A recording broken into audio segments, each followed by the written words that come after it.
Welcome back to NFL Snapwire. Let's get into it.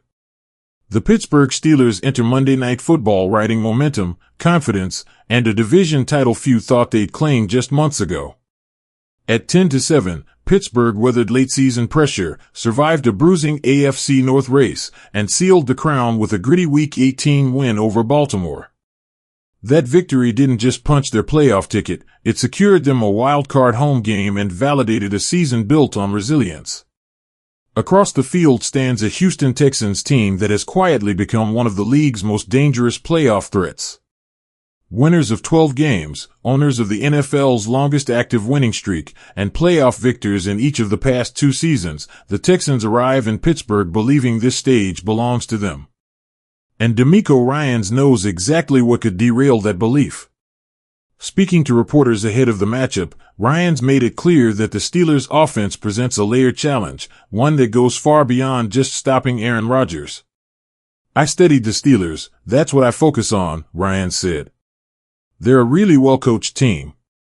When it comes to the run game, the way they target their offensive line, the way they utilize their jumbo package, bringing extra alignment in, they use their personnel really well." That comment matters. Because while Rodgers commands the spotlight, Pittsburgh's offensive identity this season has been built on balance and physicality. The Steelers don't just throw to win, they grind. They lean on heavy formations, force defenses into uncomfortable looks, and punish over-aggression with well-timed play action. Kenneth Gainwell's emergence added explosiveness to a unit that already knew how to control tempo, and that combination has kept opposing defenses guessing all season long. But make no mistake, the engine still runs through number 8. Ryans didn't hide his respect for Rodgers' ability to dissect defenses once formations spread out. "When you spread the formations, he can see the defense," Ryans explained. "He can kind of pick and choose where he wants to go with the football. That's always been an element of Aaron and what he's capable of doing. That's the nightmare scenario for any defensive coordinator, and especially in January." Rodgers finished the 2025 regular season with 3,322 passing yards, 24 touchdowns, and just 7 interceptions. Those numbers tell only part of the story. Down the stretch, Rodgers delivered when Pittsburgh needed him most, engineering late-season wins and throwing the go-ahead touchdown that ultimately clinched the AFC North title. He wasn't flashy every week, but he was efficient, calm, and ruthlessly precise when the moment demanded it. And history suggests Houston has reason to be uneasy. While Rodgers' head-to-head record against the Steelers sits around an even split, his dominance against the Texans has been overwhelming. In 5 career games versus Houston, Rodgers owns a 4-1 record with 1,336 passing yards, 17 touchdowns, just 1 interception, and a passer rating north of 120, the highest he's posted against any opponent. That's not coincidence. That's control. Now add playoff urgency to a quarterback with 4 MVP awards, nearly 2 decades of NFL experience, and a reputation for punishing defensive hesitation, and the threat multiplies. Steelers head coach Mike Tomlin has seen it firsthand. Following Pittsburgh's division-clinching win over Baltimore, a 26-24 thriller that stamped their postseason credentials, Tomlin didn't just praise Rodgers' performance.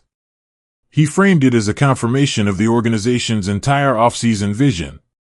"This was the vision in the spring when we pursued him," Tomlin said.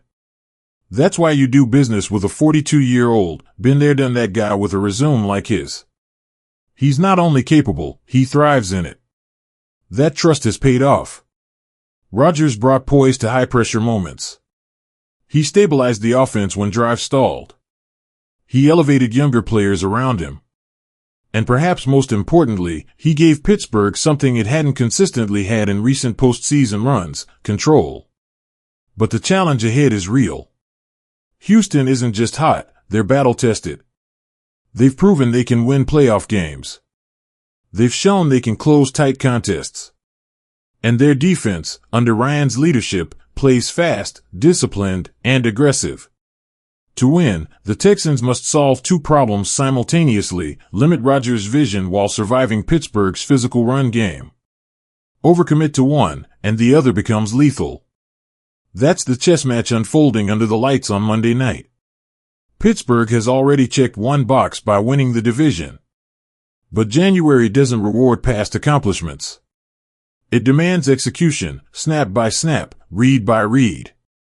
And for DeMeco Ryans and the Texans defense, the warning is clear. If Aaron Rodgers gets comfortable, and if the Steelers control the trenches, this wild-card matchup could slip away fast. Because in the playoffs, experience isn't just valuable, it's dangerous. And on Monday night, the Steelers are betting that their veteran quarterback still has one more January run left in him. That's all for today on NFL Snapwire. Stay locked in for more playoff breakdowns, breaking news, and everything you need to know as the road to the Super Bowl heats up.